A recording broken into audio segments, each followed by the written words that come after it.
نحمده ونستعينه ونصلي على رسوله الكريم أما بعد. باب عرض الشفعة على صاحبها قبل البيع. یہ باب ہے شفا اپنے ساتھی پر پیش کرنا اس کو فروخت کرنے سے پہلے. حکم کہتے ہیں اذا آذن له قبل البيع فلا شفعة له. جب وہ اپنے پڑوسی کو بیچنے کی اجازت دے دے پھر بعد میں حق شفا نہیں رہے گا. شابی کہتے ہیں من بیعت شفعته وهو شاهد لا یغیرها فلا شفعة له. جس کے سامنے اس کے پڑوسی کا گھر بیچا گیا اور اس نے کوئی تبدیلی نہ چاہی بعد میں اس کا حق شفا نہیں ہے. امام بخاری کہتے ہیں ہمیں بیان کیا مکی بن ابراہیم نے، وہ کہتے ہیں ہمیں خبر دی بن جریج نے، وہ کہتے ہیں مجھے خبر دی ابراہیم بن میسرہ نے، وہ عمر بن الشرید سے، وہ کہتے ہیں وقفت علی سعد بن ابی وقاص، میں ٹھہرا سعد بن ابی وقاص پر. فجاء المسور بن مخرمہ، مسور بن مخرمہ آئے. فوضع یدہ علی احدی منکبیہ، انہوں نے اپنا ہاتھ میرے دو کندھوں میں سے ایک کندھے پر رکھا. اذ جاء ابو رافع مولا النبی صلی اللہ علیہ وسلم، اچانک ابو رافع جو اللہ کے نبی کے خادم تھے وہ تشریف لے آئے. فقال یا سعد، وہ سعد بن ابی وقاص سے کہنے لگے سعد ابتع منی بیتی فی دارک، میرے وہ دو گھر تم خرید لو جو تمہارے گھر کے پاس ہیں، ساتھ ہیں. فقال سعد واللہ ما ابتعہما، سعد کہنے لگے اللہ کی قسم میں تو نہیں خریدوں گا ان کو. فقال المسور، مسور کہنے لگے واللہ لتبتعنہما، اللہ کی قسم تو ان دونوں کو ضرور خریدے گا. سعد کہنے لگے واللہ ما ازید علی 4000 منجمۃ او مقطعۃ. آگے سے سعد کہنے لگے کہ میں تو 4000 سے زیادہ نہیں دوں گا اور قسطوں پر. یا منجم کا لفظ بولا یا مقطع، راوی کو شک ہے، معنی دونوں کا ایک ہے. ابو رافع کہنے لگے لقد اوتیت بها 500 دینار، مجھے تو اس کا 500 دینار مل رہا ہے. ولولا انی سمعت رسول اللہ صلی اللہ علیہ وسلم یقول، اگر میں نے اللہ کے نبی کو یہ کہتے ہوئے نہ سنا ہوتا الجار احق بثقبہ، پڑوسی اپنے ساتھ ملی ہوئی چیز کا زیادہ حق رکھتا ہے. ما اعطیتکھا ب4000، میں تجھے 4000 میں نہ دیتا. وانا اعطی بها 500 دینار، حالانکہ مجھے 500 دینار مل رہے ہوں. فاعطاہ ایاہ، بس انہوں نے وہ اس کو دے دیا.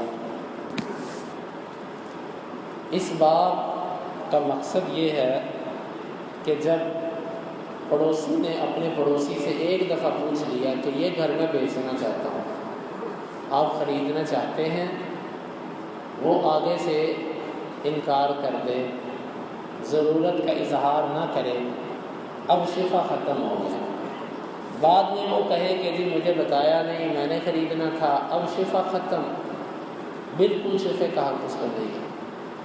دوسرا قول یہ ہے کہ آپ کو بتایا تو نہیں آپ کے پڑوسی نے، لیکن آپ اس مجلس میں موجود ہیں جس میں وہ اپنا گھر یا اپنی زمین بیچ رہا ہے جو آپ کے پڑوس میں ہے. آپ دیکھ کر بھی چپ رہتے ہیں، وہاں پر آپ نہیں بولتے، بعد میں آپ کہتے ہیں جی مجھے چاہیے تھا، شفا ختم ہو گیا. یعنی کہ اگر آپ نے حق شفا لینا ہے تو جیسے آپ کو اطلاع ہوئی فوری طور پر آپ نے اس پر کھڑے ہو کر آواز بلند کرنی ہے کہ میں پڑوسی ہوں، یہ مجھے چاہیے. اگر آپ اس وقت چپ رہتے ہیں، بعد میں آپ تھوڑی دیر بعد کہتے ہیں مجھے چاہیے، حالانکہ آپ کے سامنے خرید و فروخت ہوئی، اب شفا ختم ہو گیا. اصل میں مسئلہ یہ ہے کہ احناف جو ہیں وہ کہتے ہیں کہ شفا پڑوسی کا بھی ہوتا ہے.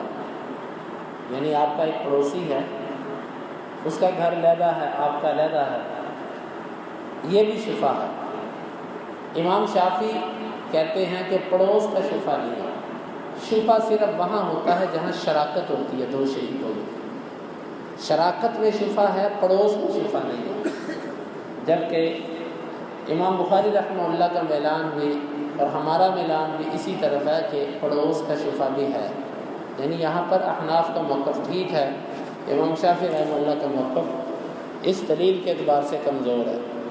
آگے امام بخاری نے جو حدیث ذکر کی وہ یہ ہے کہ ابو رافع ان کے دو گھر تھے جو سعد بن ابی وقاص کے گھر کے ساتھ تھے، انہوں نے سعد سے کہا کہ یہ گھر میرے سے خرید لو۔ سعد رضی اللہ عنہ پہلے کہنے لگے میں نے نہیں لینی، قریب نسبت بن مخرمہ تھے، وہ کہتے تم ضرور لو گے یہ گھر، پڑوسی ہو، لو گے تم یہ گھر؟ وہ کہنے لگے میں تو پھر ان کے 4000 درہم دوں گا۔ ابو رافع کہنے لگے مجھے اس کا 500 دینار ملتا ہے، دینار سونے کا ہوتا ہے، درہم چاندی کا ہوتا ہے، دینار 500 دینار 4000 درہم سے کہیں زیادہ ہوتا ہے۔ جس طرح آج 100 تولے چاندی اور اس ادھر 5 تولے سونا ہو جائے تو کون سی چیز زیادہ ہے؟ بلکہ 1 تولہ سونا بھی 100 تولے چاندی کی قیمت سے زیادہ ہوتا ہے۔ تو کہا کہ مجھے تو اس کا 500 دینار مل رہا ہے، وہ کہنے لگے میں تو اتنے ہی دوں گا۔ تو ابو رافع کہنے لگے کہ اگر اللہ کے نبی کی حدیث نہ ہوتی کہ اللہ کے نبی نے فرمایا کہ پڑوسی اپنے ساتھ ملی ہوئی زمین کا جگہ کا زیادہ حقدار ہے، تو میں تجھے کبھی بھی یہ 400 درہم میں نہ 4000 درہم میں نہ دیتا، حالانکہ مجھے 500 دینار مل رہا ہے۔ پھر انہوں نے وہ گھر ان کو بیچ دیے۔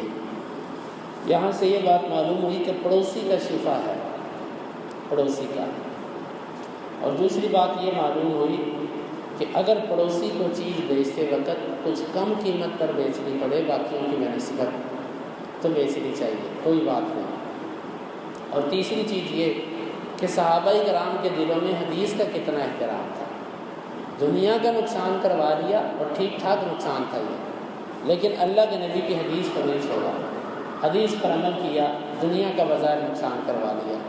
تو ہمیں بھی یہ بات سمجھ آتی ہے کہ ہمیشہ جب کوئی چیز بیچیں تو اپنے پڑوسی سے پوچھیں، کیونکہ آپ چیز بیچتے ہیں کسی ایسے برے آدمی کو بیچ دیتے ہیں کہ آپ کا جو پہلا پڑوسی تھا وہ ہمیشہ اس سے تنگ رہتا ہے، تو گویا کہ یہ آپ نے اس کے ساتھ اچھا سلوک نہیں کیا۔ باب ای الجوار اقرب، یہ باب ہے پڑوسیوں میں سے کون سا پڑوسی زیادہ حقدار ہے۔ آپ کے دائیں بھی پڑوسی ہے، بائیں بھی پڑوسی ہے، سامنے بھی پڑوسی ہے، پیچھے والا گھر بھی ہے، ان میں سے زیادہ حقدار کون سا ہے شفے کا؟ امام بخاری کہتے ہیں ہمیں بیان کیا حجاج نے، وہ کہتے ہیں ہمیں بیان کیا شعبہ نے، تحویل وہ کہتے ہیں ہمیں بیان کیا علی بن عبداللہ نے، وہ کہتے ہیں ہمیں بیان کیا شبابہ نے، وہ کہتے ہیں ہمیں بیان کیا شعبہ نے، وہ کہتے ہیں ہمیں بیان کیا ابو عمران نے، وہ کہتے ہیں میں نے طلحہ بن عبداللہ کو سنا، وہ عائشہ رضی اللہ عنہ سے وہ کہتی ہیں اللہ کے رسول ان لی جارین فإلی ایہما اہدی، میرے 2 پڑوسی ہیں، ان میں سے کس کو میں تحفہ بھیجا کروں؟ فقال الی اقربہما منک بابا، جس کا دروازہ تیرے گھر کے دروازے سے زیادہ قریب ہے۔ یہ حدیث ہے تحفے کے بارے میں کہ اگر کوئی تحفہ بھیجنا ہو تو پہلے کس کو بھیجے؟ آپ نے فرمایا جس کا دروازہ تیرے گھر کے دروازے سے زیادہ قریب ہے اس کو تحفہ بھیجو۔ تو یہاں سے کیا بات سمجھ آتی ہے؟ حدیث کا بظاہر باب سے کوئی تعلق نہیں، کیونکہ باب شفے کا ہے، حدیث تحفے کی ہے۔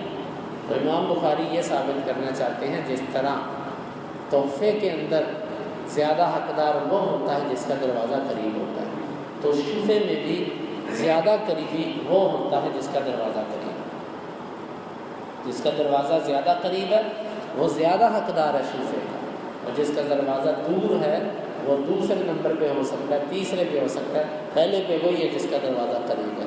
اللہ رب العالمین سے دعا ہے وہ ہمیں ان حدیث کو سمجھنے کی اور ان کے تقاضوں کو پورا کرنے کی توفیق عطا فرمائے۔ کتاب الشفا اس کے اندر 3 احادیث تھیں، یہ پورا ہوا۔ اس کے بعد کتاب الاجارہ، کتاب الاجارہ ہے اجرت مزدوری کے بارے میں باب، یہ بڑا اہم باب ہے، مزدوری کے کیا حقوق ہیں، کیا طریقے ہیں اور اس کے کیا مسائل ہیں۔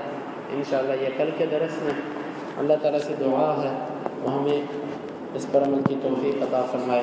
اللہم انفعنا بما علمتنا وعلمنا ما ينفعنا وزدنا علما وآخر دعوانا الحمد للہ رب العالمین۔ حدیث نمبر 2258 اور 59۔